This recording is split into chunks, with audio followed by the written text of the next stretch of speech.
आत्मा की खोज, अनंत शक्ति, आनंद और शांति, ईश्वरीय भक्ति के लिए जुड़े रहें हमारे चैनल से। आपका अपना चैनल गुरु अशोक तिवारी, लाइक और सब्सक्राइब करना ना भूलें। धन्यवाद। जय माता की, जय परशुराम। श्री गणेशाय नमः। प्रिय बंधुओं, आज हम चर्चा करने जा रहे हैं हनुमान जी महाराज की पूंछ के संबंध में।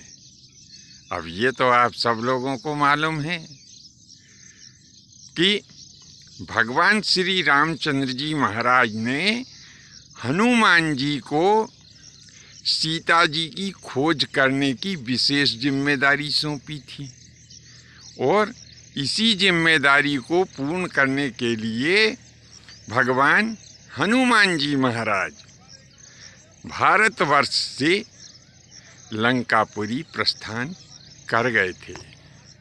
कहते हैं कि उन्होंने 100 योजन जो समुद्र था, तो उस 100 योजन के समुद्र को जो है वो लांघ करके वो लंकापुरी गए हुए थे। अब जब हनुमान जी महाराज लंकापुरी पहुंच गए, रात्रि का समय था, तब भगवान श्री हनुमान जी महाराज ने बिल्कुल छोटे से छोटा रूप धारण किया लंकापुरी में प्रवेश करने के लिए। लेकिन देखिए कि रावण की जो चौकसी व्यवस्था थी वह भी कितनी मजबूत थी। रामचरितमानस में वर्णन आया है कि मसक समान रूप कपिधरी और लंक ही चल्यहु सुमर नरहरि। हनुमान जी महाराज ने एक छोटे से छोटा रूप, बिल्कुल मच्छर के समान रूप धारण करके वो लंकापुरी में प्रवेश करने की कोशिश की थी। लेकिन रावण की सुरक्षा व्यवस्था भी बड़ी ही मजबूत थी। उस समय लंकापुरी की जो नगर कोतवाल थी उसका नाम था लंकिनी। उसने हनुमान जी महाराज को देख लिया प्रवेश करते हुए, तुरंत ही सामने आ गई। हनुमान जी महाराज का मार्ग रोक लिया। लेकिन हनुमान जी तो हनुमान जी थे।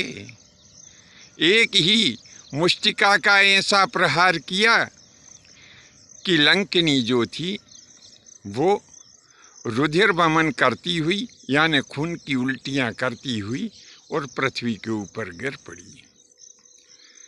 पुनः जब चैतन्यता हुई तो हाथ जोड़ करके कहने लगी कि प्रभु, मैं समझ गई हूँ कि आप रामचंद्र जी महाराज के दूत हैं।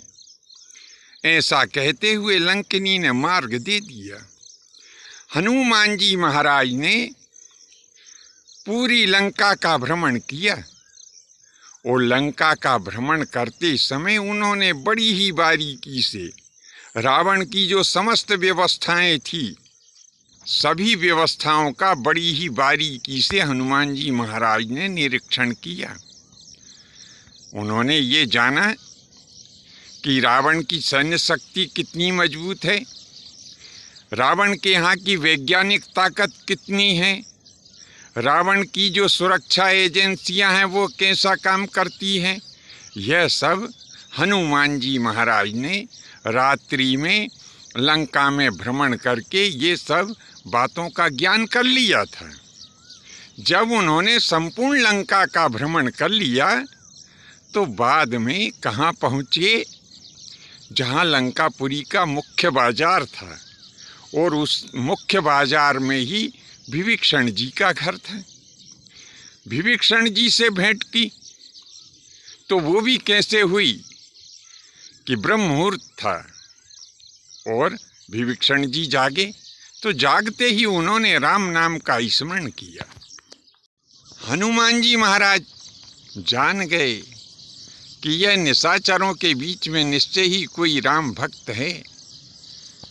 पहचान करने के लिए पहुंच गए कि या से हठ करियों पहचानी और साधु ते होए न कारज हानि। हैं, अब इनसे तो जरूर ही पहचान करना है, क्योंकि ये साधु पुरुष हैं और इनसे पहचान करने में कोई नुकसान नहीं हो सकता है। ऐसा विचार करके कि विप्र रूप धर वचन सुनायो और सुनत विभीषण अति उठ धायो। हैं? अरे जैसे ही हनुमान जी ने ब्राह्मण का रूप धारण करके और विभीषण का अभिवादन किया, जय जय सिया राम जी की हुई। हनुमान जी को देख करके विभीषण प्रेम से विह्वल हो करके और उनका स्वागत करने के लिए दौड़ पड़े। कहने लगे कि तुम हरिदासन में कोई और मोरे हृदय प्रीति अति हुई। हैं? निश्चय ही आप भगवान के दास हैं, क्योंकि आपको देखते ही मेरे मन में प्रेम का सागर उमड़ गया है। तब हनुमान जी ने अपना वास्तविक परिचय दिया और माता सीता के संबंध में पूछा। तब विभीषण जी ने उन्हें अशोक वाटिका का पता बता दिया। हनुमान जी महाराज खोजते खोजते अशोक वाटिका में पहुंच गए।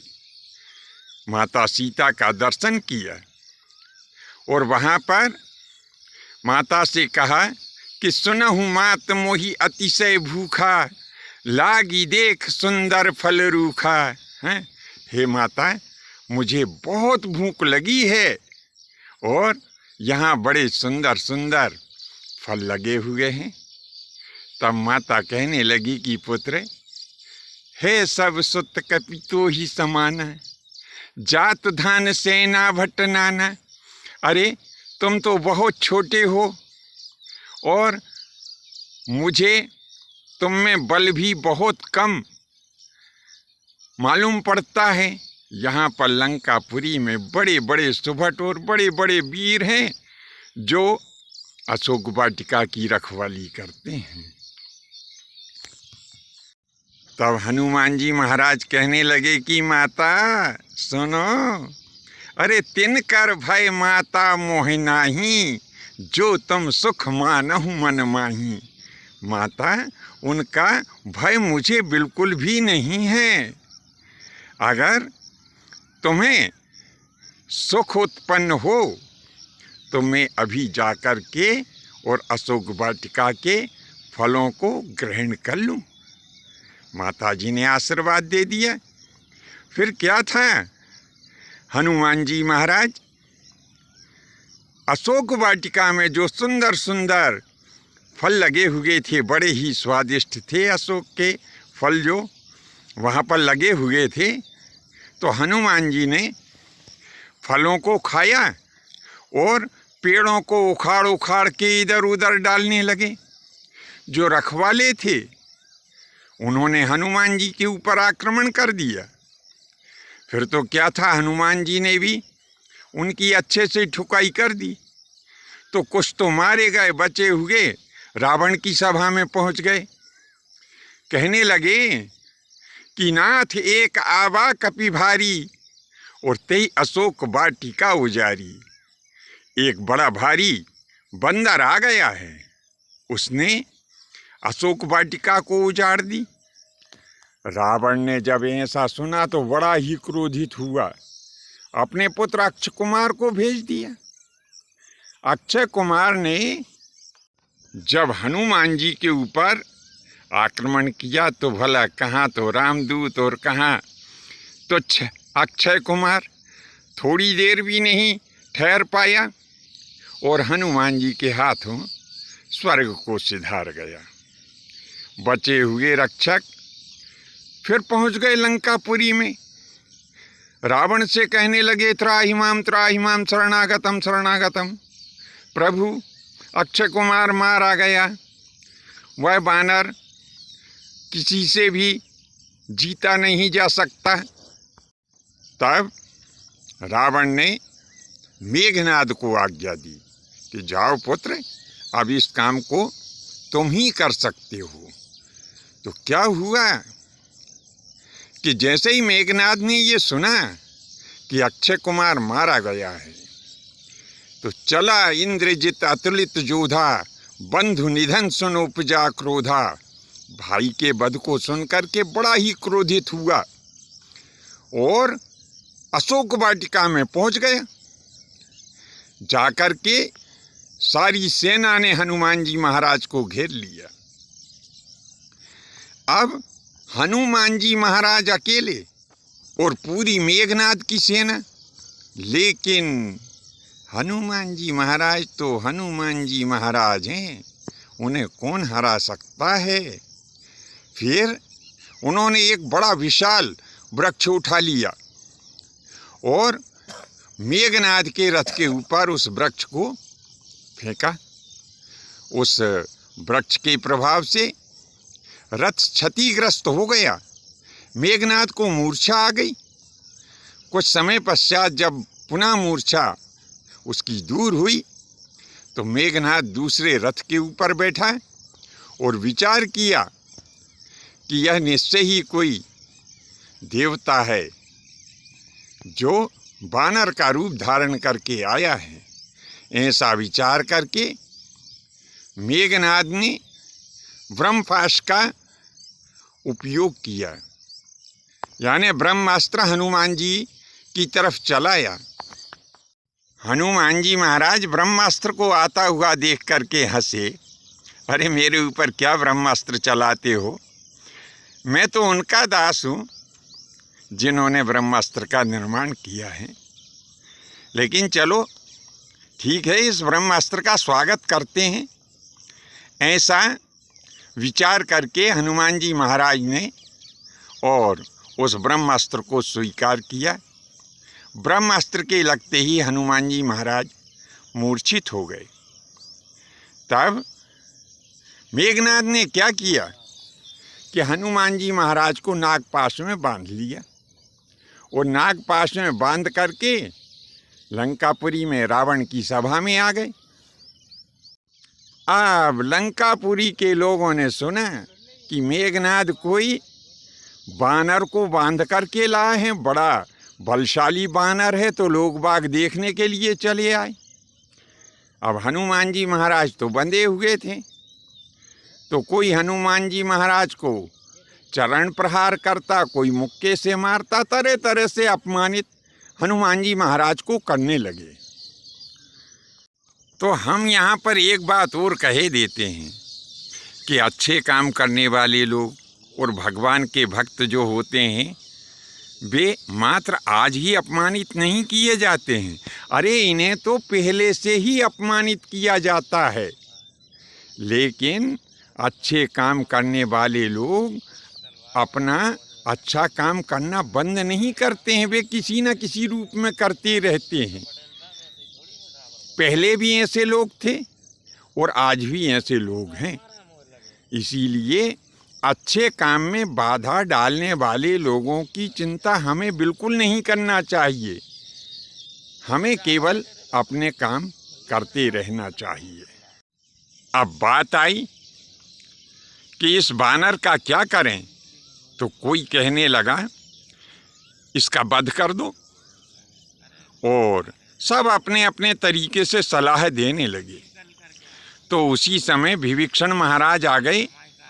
विभीषण महाराज कहने लगे कि यह राजदूत है, दूसरे देश से आया हुआ है, इसीलिए दूत का वध करना उचित नहीं है, मात्र इसे दंड दे दिया जाए।